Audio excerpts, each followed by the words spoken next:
Hello. This is a review on Celestial Bodies, Astrology and Numerology Oracle Deck and Guidebook. I am so stoked. This is the altar size deck. She also has a smaller deck, a travel sized deck that, well, is smaller. But here is the box. It's magnetic. It's ginormous. Oh my gosh. Oh, how pretty. I have worked with this deck in the past and I'm obsessed. I've never done a review. It is through Serpent Fire. And the creator, she's amazing. I follow her and I am in love with her work. Look at the inside. There's the magnets.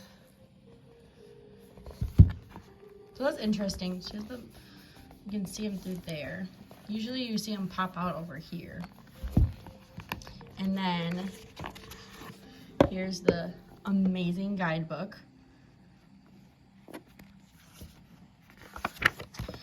It is black and white. You have how to use the deck, unique spreads, introduction to astrology, the cards, luminaries and planets,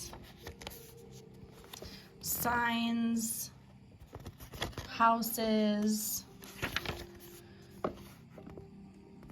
angles, dualities, triplicities, quadruplicities, aspects, aspect patterns. Then you have your numerology, master numbers, and then she has some notes, and then to get to know them. So this is a super hefty book. I'm super stoked. It looks like, let's see here, you have what it is. It actually shows a picture of different ones. It's so hard to even categorize it because there's just so many sections. But let's get right into the actual deck and cards. Oh my goodness, look at this, holographic. So these are the altar. They're more like, I like to call them like meditation cards, but they're just like ginormous. And so that's the first card, but these are the backings. So even that is super pretty with the planets. The, oh gosh, what is this called? I wanted to say it's like the prophecy stone symbol. And you got the sun. It's very mesmerizing. But it's definitely not a deck for shuffling. And there's the inside.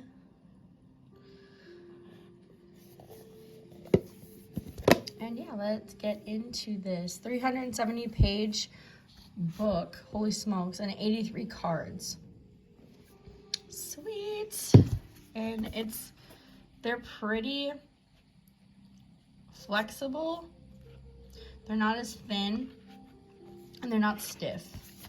So I like that. I like that a lot. But definitely I wouldn't shuffle this deck. I'd be very mindful. It's probably one of my pricier decks. So it starts off with planets. We have the sun, or just sun. And I really am enjoying how it's showing the birth of a star.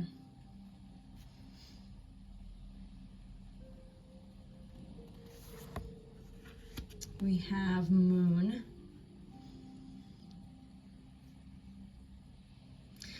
And in the picture, there's the different moon phases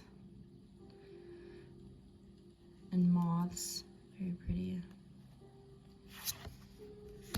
Mercury, I really love how there's wings for that communication. Venus, very sensual. Mars, I like the steps. Action.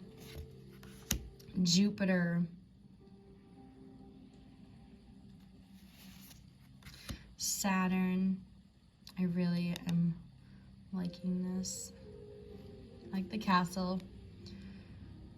Reminds me of Pleiades. Uranus. Desert. Neptune.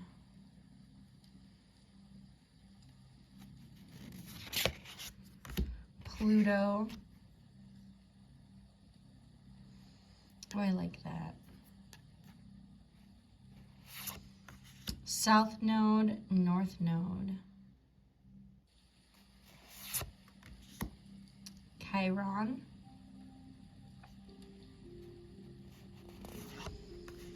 Black Moon Lilith. Solar eclipse. Lunar eclipse. I just realized, is that a mantis?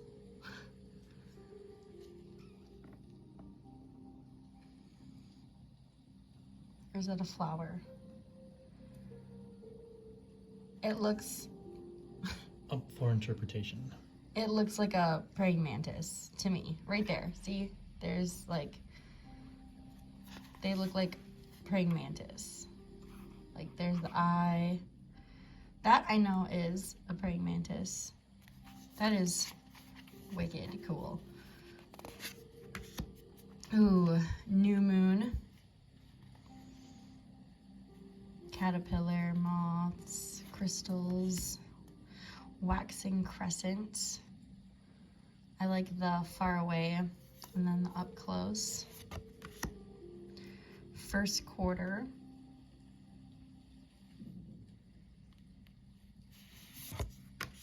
Waxing gibbous.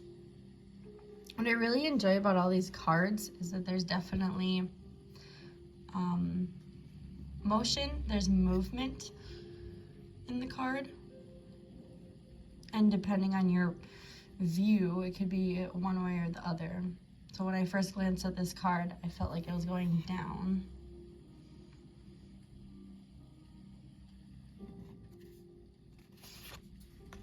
Full moon.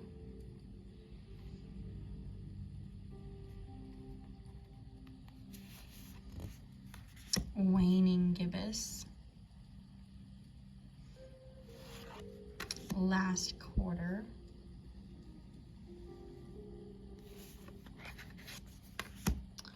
Waning crescent. Void of course. Now we're getting into the zodiacs.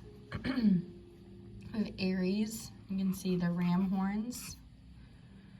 And there's a crystal type, that's neat.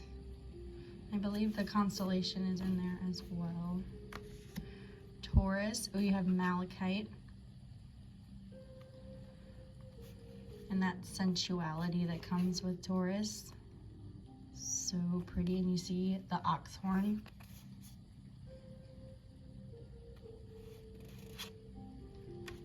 Gemini, got that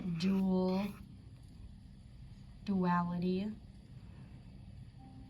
And I like that there's wings because of the air. Cancer, this is my favorite card, especially since I'm a Cancer moon.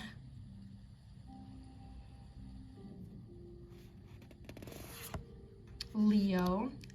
And another thing I have to add is that they also put the planet that's associated with that zodiac sign. Virgo, look at that. If you know me, I love arches. Look at, you can see the clouds moving on in or going in or out. Again with that movement. Libra, look at those lily pads. Balancing out the air element, the water element. Scorpio, that depth and awakening. Sagittarius, the storm.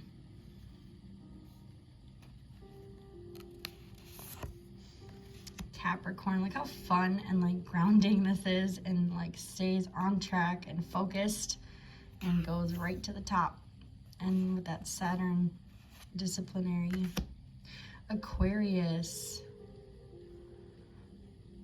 Like how it's like above this planet. It's like, no, we're doing our own thing over here. Pisces. Connecting with that amethyst and seahorse. I really am enjoying these. I'm going to the houses. First house. Little baby. Second house. Oh, look at how the galaxy is just like pouring into that third eye.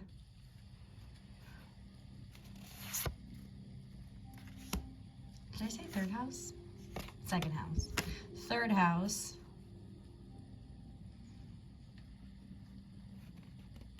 Cocoon. Fourth house.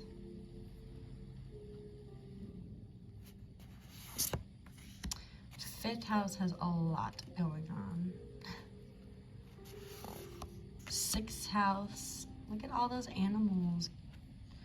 Got some owls, tamarin, axolotl, rainforest frog, owl. I'm sure I said owl already. There's 2 different owls.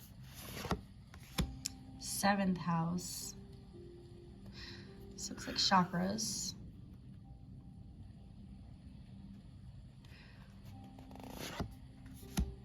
Eighth house. Look at that horse. That little baby. Oh my goodness. And the woman. Just noticing like, and there's a wolf. Look at all this. Ninth house.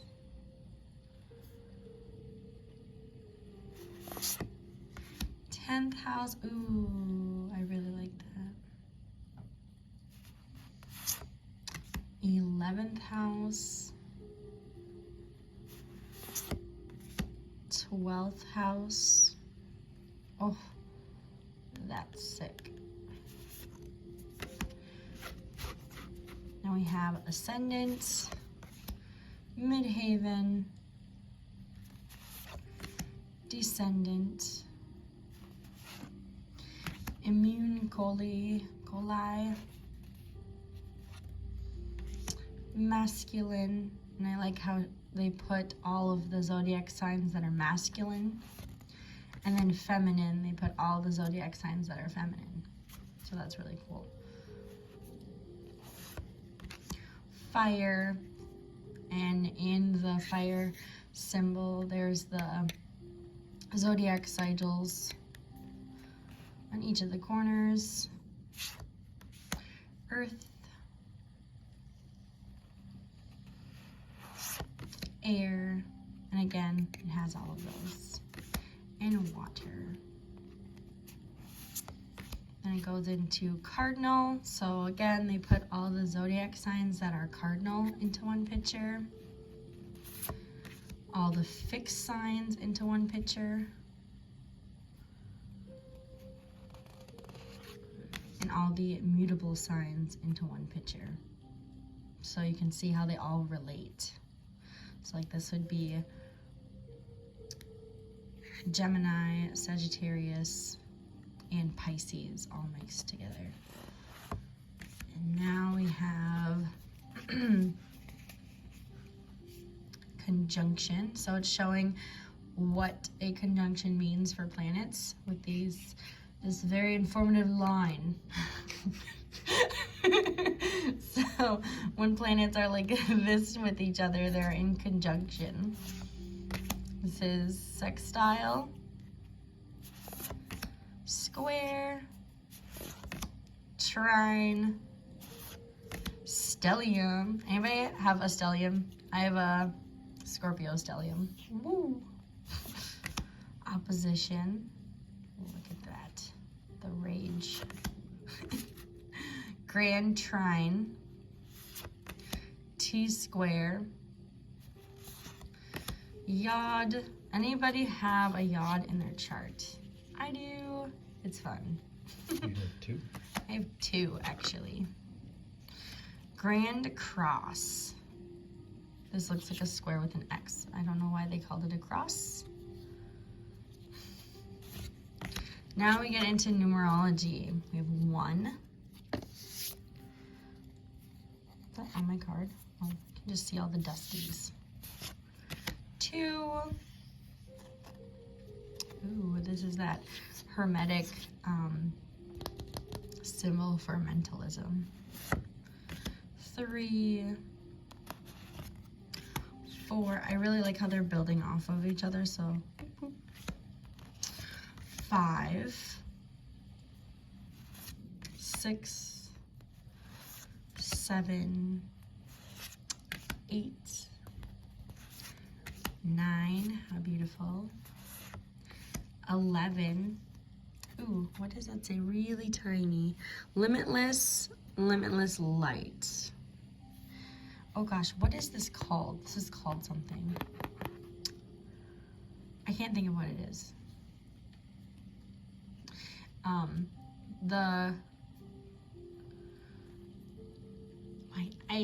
totally blanking on what this is called.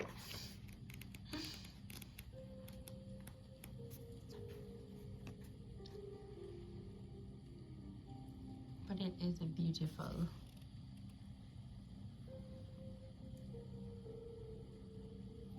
It's in the Kabbalah. Then it goes to 2233. And then a Saturn return. Exciting. I think I'm gonna split these up.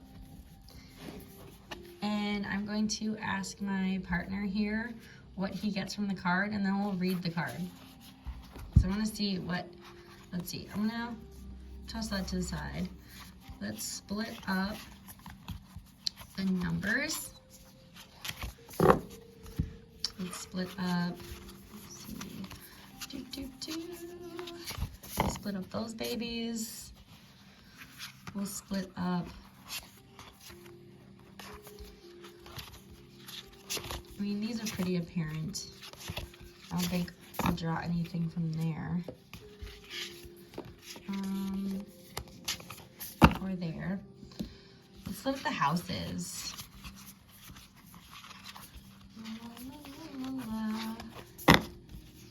Alright, and then the zodiacs.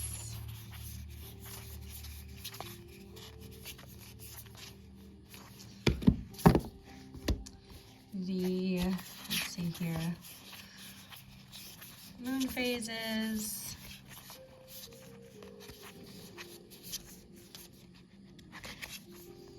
And then we'll have the planets in a different section. So we're gonna start off, there's a lot here. So this is just us getting to know the deck and seeing what we get from a first appearance from the cards, and then what it has to actually say. So we're gonna check out the numbers. So I'll pull a number for the collective.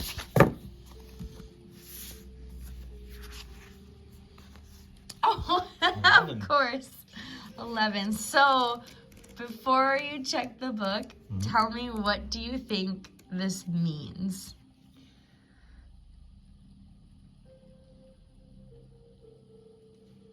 Wow. Well, there are 11 keywords minus the 2 itty bitty words. So 11 steps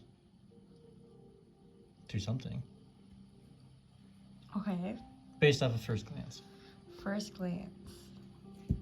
Yeah, I see, like, when I see, obviously everyone knows, like, oh, 1111.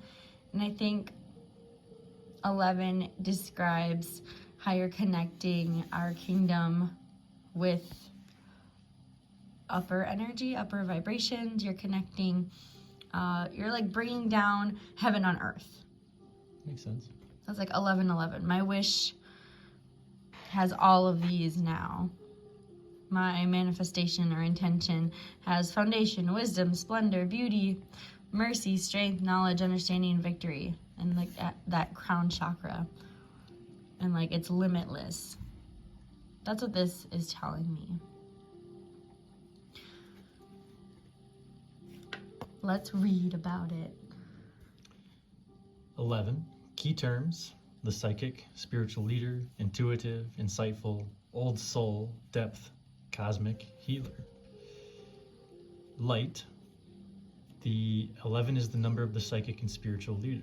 They possess psychic gifts and have a deep inner knowing that is stronger than all other numbers. They are old souls, even ancient, and visionaries, having lived many lives, accruing universal spiritual wisdom and knowledge in order to share it with the world. They are natural-born healers and often favor intuition over rationality.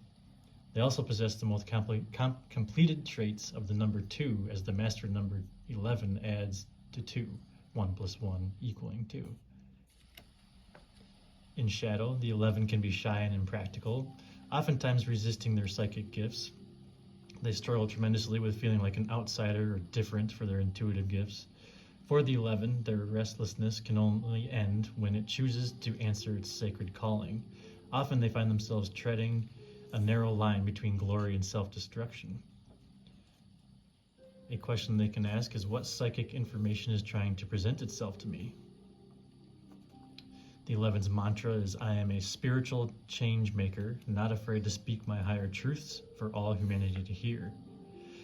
Some notable figures with the Life Path 11.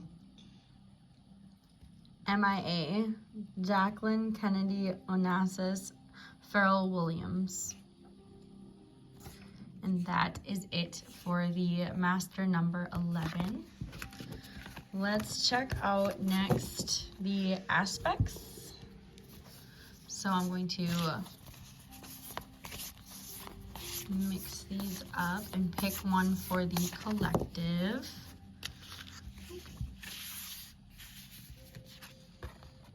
Sextile, yay, encouragement. I'm kind of cheating, I know what this means, but I feel like it's time for you to talk because I know what it means. Well, according to the book, Hey! sextile, I truthfully don't know From what this that means. picture, from the picture, what does it tell you? This informative line The is informative lines. bent at an approximately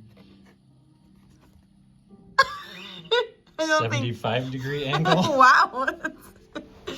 Okay, Ish. I'm trying to 75-ish. wipe away my knowledge of what a sextile is, but just glancing at this, it's almost making a triangle. It's also telling me that it's an interaction with 2 planets, and it almost is making a triangle, so it's the beginning of making a really stable and strong foundation. That's what just glancing at the picture is telling me. I can agree with that. Yeah? Yeah. Now let's go in the book.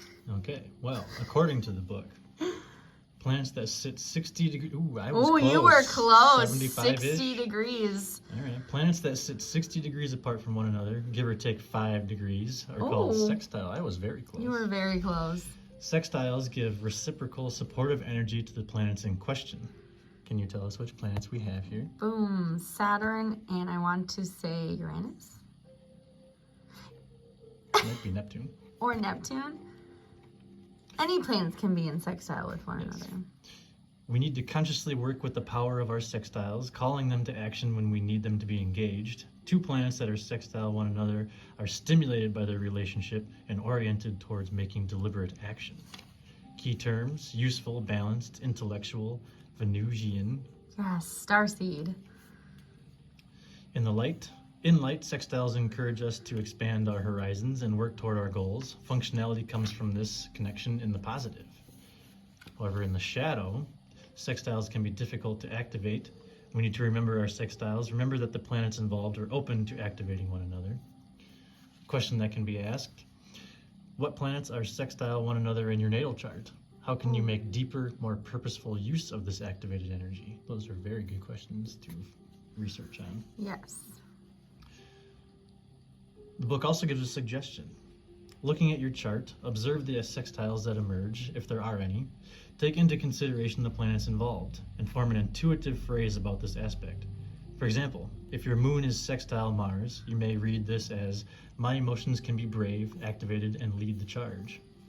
My approach to conflict management is guided by and enriched by my emotional perspectives, and therefore I am brave." Looking to the house placements and signs involved deepens this interpretation. Sextile mantra is, "From conscious activation, I shine." Woo! Let's all shine together. Really enjoyed that. So it's encouraging. Now let's check out the houses. I shall shuffle and draw a card for the collective. The 9th house. So before we dive into the book, let's see what you gather from this 9th house card. The first thing that stands out to me is all the galaxies on the left side. I see approximately 8 Okay. plus this one here as 9.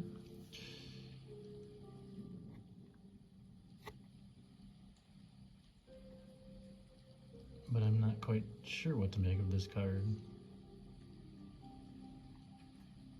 Looking at it, it seems like dry, empty, desert, so polarities. And then there almost looks like there's a wormhole.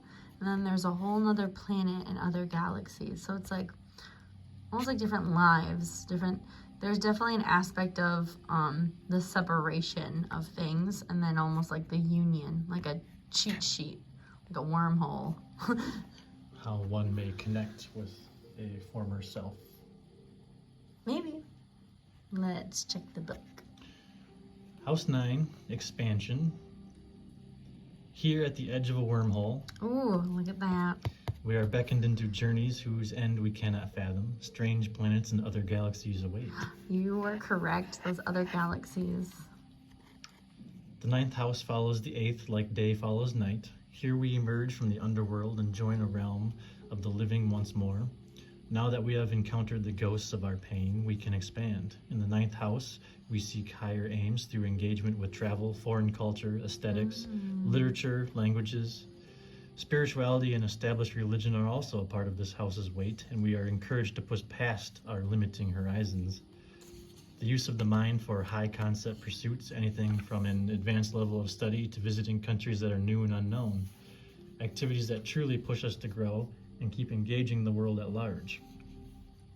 Some key terms with the 9th house: will to expand, language used to transcend, metaphysical purpose, truth in a positive, reassuring formulation, comedy, optimism, publishing, practice of law, languages and translation, travel, the creation of abstract systems, religion, metaphysics, adventure, higher learning, philosophy, babble. Question for the 9th house: how do you open yourself to the wild wideness of the world? I thought you were going to say Wild Wild West. Wild, wild west of the world.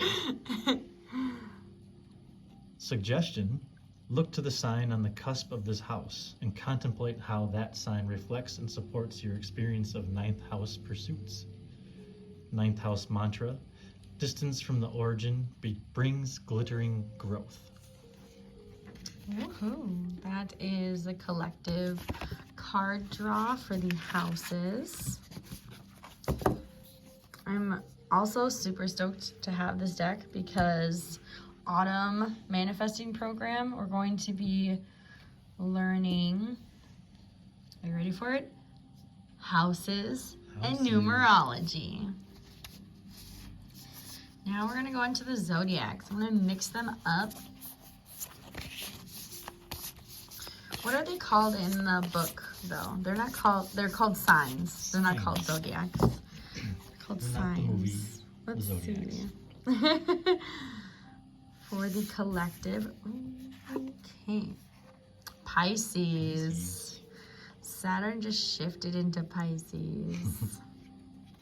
So what do you see from this card? First off the bat. Off the bat, I see the Pisces symbol sort of in the kind of the rainbow roads. Really? Yeah, how the Pisces symbol is like the two. I didn't even think of that. It doesn't have the little thing in the middle. That just reminds me of a fruit roll-up. That or Rainbow Road on Mario Kart. Mm. Yeah. Okay. But yes, fruit roll up too. And it's interesting because there's clouds. But then there's the ocean floor. I was gonna say it's like.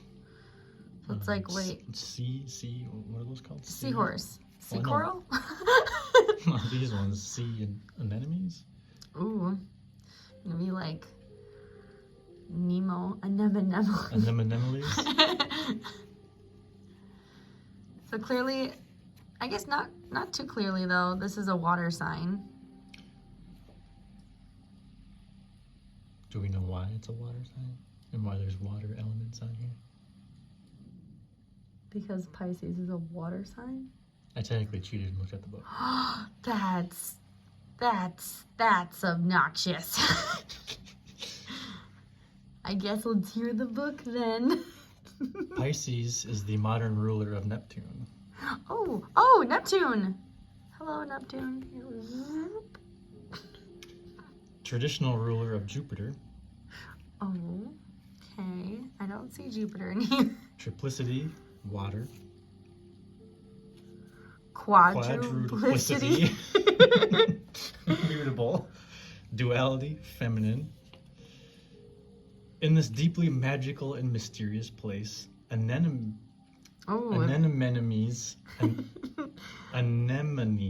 coral, and seahorses abound, while pillars of amethyst offer protection and purification as we travel up the rainbow pathway into the next realm. Yes, Rainbow Bridge. Pisces is the bridge between life and death, between the known and the unknown, and it provides a sense of safety and comfort on the journey. I would have never comprehended life and death in here. It just looks like a bridge from like the water to like the sky. Oh, I get it. I just got it once I said it out loud. There you go. Pisces, the 12th sign of the zodiac. The dream fish is ruled by Neptune. As the fourth and final mutable sign, Pisces expands into the collective unconscious, negating logos and finding healing through abstraction. Ooh. Symbolized by two fish tethered together, with Pisces it is important to remember that one fish swims in the realm of day and the other drifts through the dream ocean, a psychic underworld space where boundaries dissolve and music permeates all.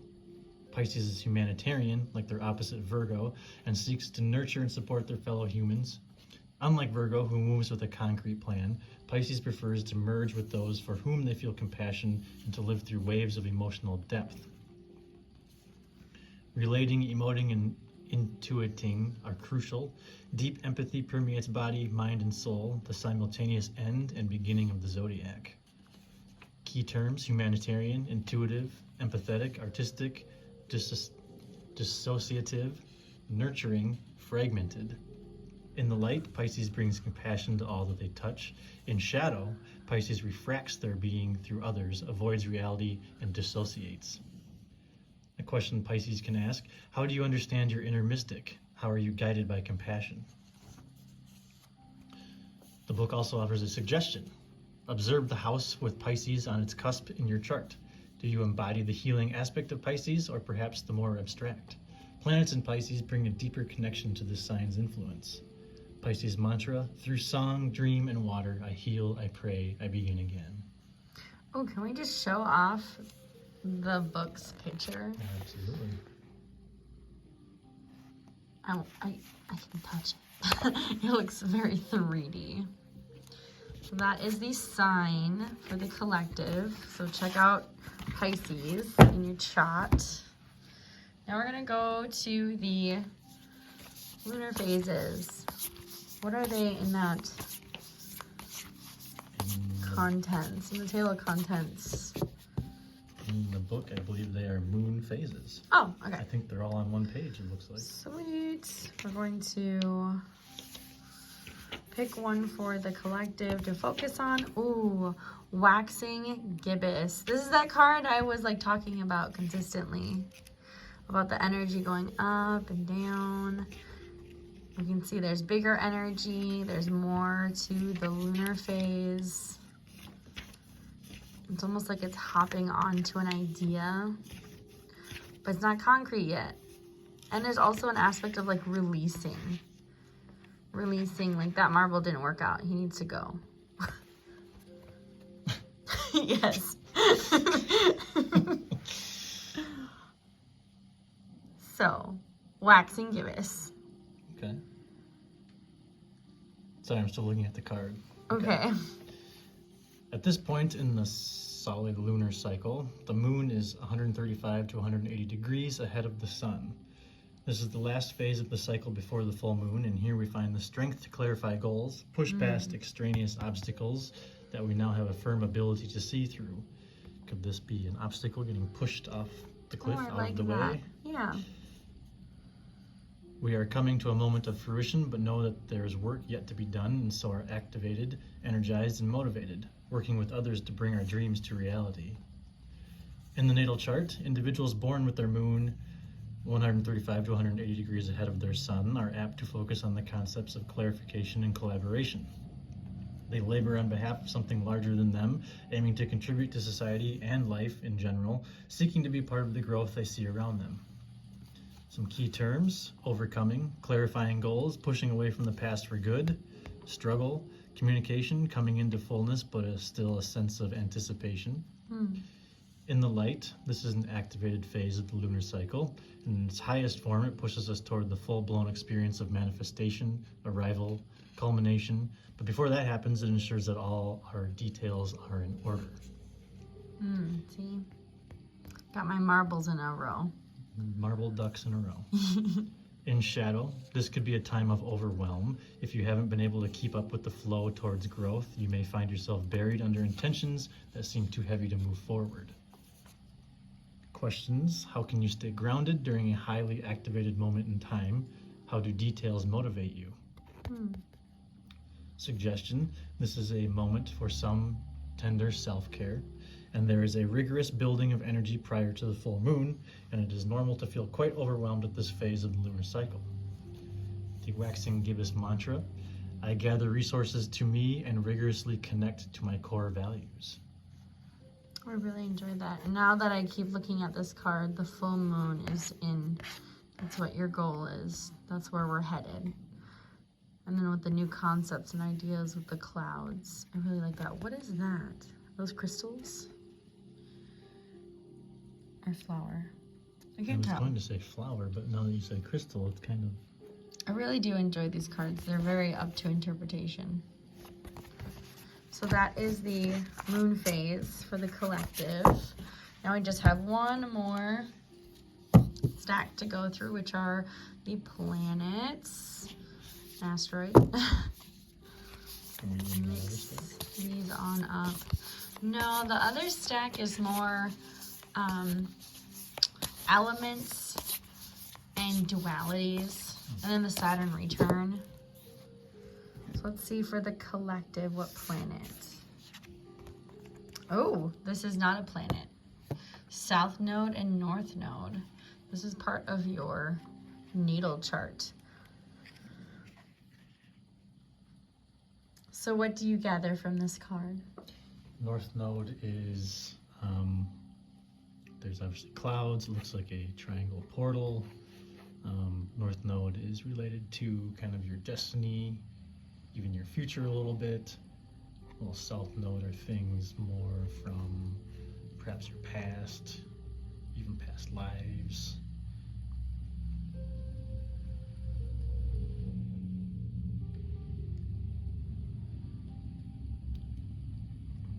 All right, let's get into it. A release from the past into the future. Two sides of an ever-spinning coin, both needing to work together in tandem for healing. Nice touch. On the side of the south node, we have a hazy landscape, dreamlike in its distance. We have in the midst of two spaces a cosmic door or portal. I'm sorry, I lost my spot. To enter if we are brave enough.